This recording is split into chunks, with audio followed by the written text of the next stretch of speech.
This is great. So what got you guys involved in doing a food drive, and what started Punk Rock Food Drive? Well, it was last year. I got the flu. I wasn't feeling very well. And I'd been listening to a lot of podcasts, and one of the podcasts I'd listened to was Bill Moyer's. And he did a segment on food banks and how donations were down and people, were hungry. And, we had a show coming up in November, and I was just thinking, hey, why don't we just do a food drive? And so both Chris and I, through our work, we were familiar with North County Community Services. So we just contacted you guys, and we're like, well, how do we do this? I mean, how do we make this work? And, to us, it was really easy. I mean, all we did was make phone calls.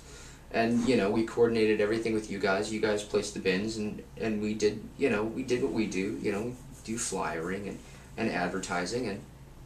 And from that one show, we just kind of decided that we want to make this sort of something that is a part of not just what we do as a band, but to make it, to kind of set a paradigm where people think of doing, food-related charity events at whatever type of creative, venue they do.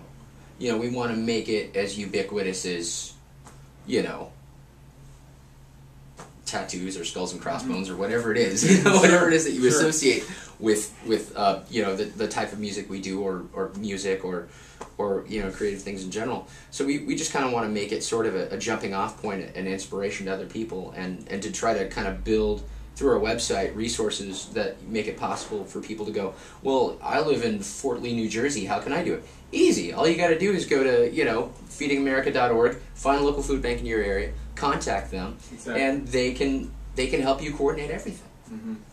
And everybody wins. It's the synergy of it is perfect. Mm-hmm.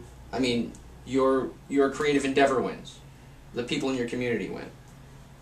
There's no downside. Mm-hmm. So it's part of what we say about Punk Rock Food Drive is keep it going, and that's what we want to do. Cool.